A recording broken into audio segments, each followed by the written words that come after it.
Hello, this is Dylan Miller on Daily Dose of Dylan, Google Podcast, Spotify, Spreaker, or iHeartRadio. This is Dylan Miller on Daily Dose of Dylan.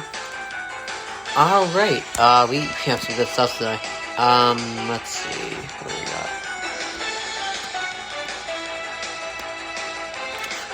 got? A little bit of college football talk, a little bit, again, like I said, 75% NFL, 15%, basketball, 10% baseball. So, there's no baseball today, but just a bunch of football and baseball. So, we're going to start off with, what is it? So Iowa's head coach, Kirk, I don't know how to pronounce that last name, but Iowa's head coach said he thinks that we are in a really precarious place, amid changing the CFB landscape. And, strong management matters, and college football is kind of underachieving at the moment. I used to like college football. I used to think it would be... I never really watched it much, but whenever I did, I would always kind of find it more enjoyable than the NFL. And what I like more about the NFL right now is it spends a long time thinking about its schedule. Like, it doesn't, it really makes sure, it thinks precisely on, what games are going to be televised, and, and they put, the rosters into consideration as well.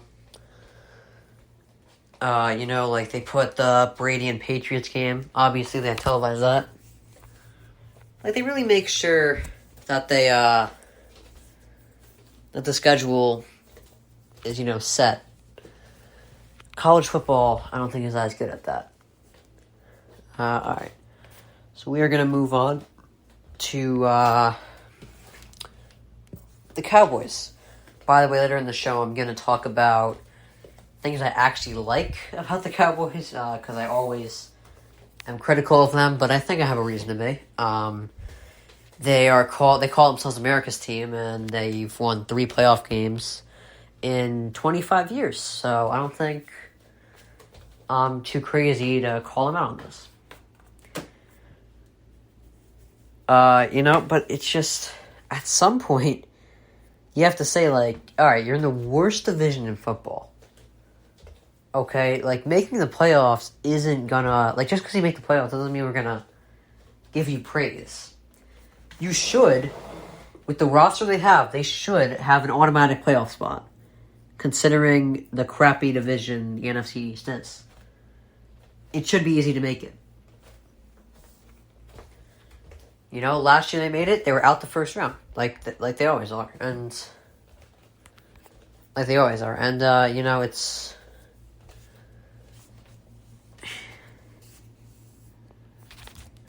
and Jerry Jones said they have to be viable in the playoffs, and we're going to touch up on this later in the show, too.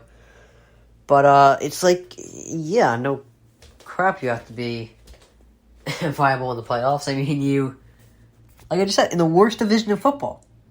And you don't have a bad roster either. You have Dak Prescott, he's a top 12 quarterback. CeeDee Lamb is only getting better. Your O-line is old, but it's not terrible. And I don't know when they're going to realize that Tony Pollard is a better running back than Zeke Elliott.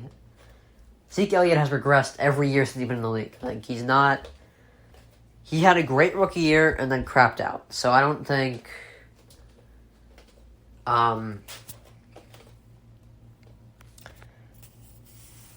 And, their big weakness is defense, and I don't know why they don't spend more time on the draft on this. They got Micah Parsons last year. That was a good pick. Trevon Diggs is overrated, but he's not bad. I think he can develop into a really good corner.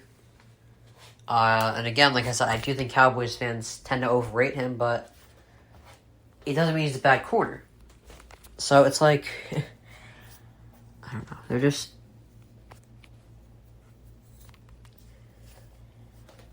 I just don't think there's any excuse as to why they are as bad as they are. You know, every year too. It's like, someone's gotta give. So Mike Tomlin said that the Steelers aren't going to micromanage or overthink the quarterback competition that they have. And you know what? The Steelers, I think, honestly, for a team that's known for their defense and have a defensive-minded coach, they honestly, I think they draft and develop receivers very well in the draft. Like, they draft offense in general really well, honestly. You know, and they have some good things going for them. They got Najee Harris, looked like a pretty damn good rookie last year.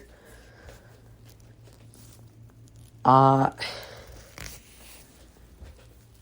you know, I think like they're probably gonna be maybe like a 9-8, similar to last year, 9-8, 8-9. They like, I don't think they can really developed anywhere, but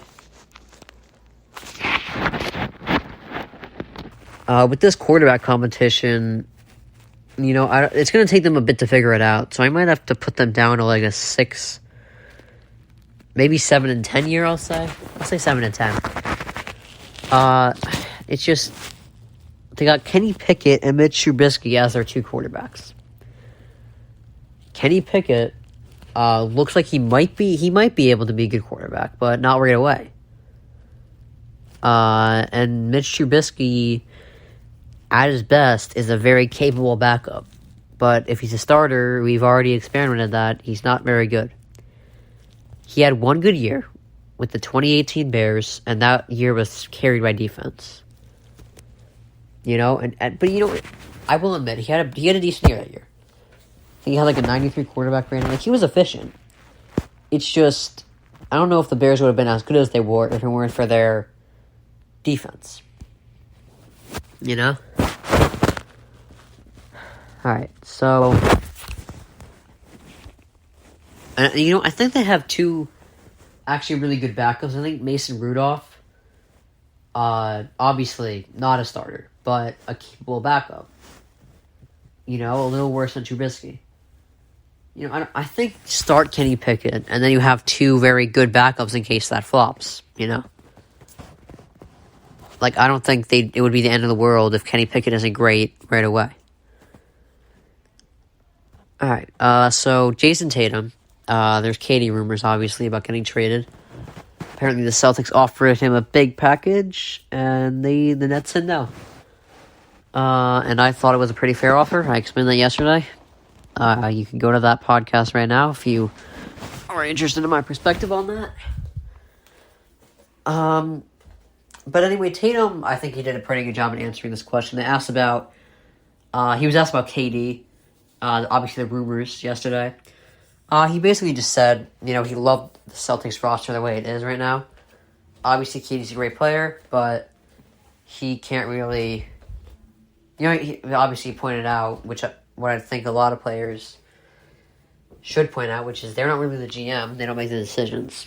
Like, you know, I think that was the right answer. You know, if you say you like the lineup right now as it is, although KD would be a great addition, obviously. But, you know, it was the right way to answer that. And I think KD stays, honestly. I don't think any teams are going to take him. I'll elaborate on that later in the show. I think the next move that's going to be made in the offseason is Donovan Mitchell. I think he'll be traded somewhere. I'm not really sure right now. I think Westbrook, the Lakers are going to keep trying to trade him, and it's good that they are, but I don't think anyone's going to take Westbrook at this point. He's been to, what is it? It was Wizards. Well, he went to the Rockets, Wizards, and now the Lakers. And, like, it's 3 years straight. He's been on the team for 1 year and got traded. Like, no team was going to take that anymore. And I never thought the Lakers should really take him to begin with. I thought last year, even despite the age of the people that they were signing, I thought it was good that they were signing shooters. But I would have much rather, if I were the Lakers, I would have much rather had Buddy Hield than Russell Westbrook, you know? Like, because they needed shooting, and they got a lot of shooters. They were old, though. So it would have been good to get Buddy Hield, who's a young shooter. You know, it would have been significantly better than Russell Westbrook, who's older and can't shoot. And, like, they really didn't, I don't think they really did their homework on that. But, anyway, let's move on. The new Vikings GM, said that it's less likely to win a Super Bowl without an elite quarterback. And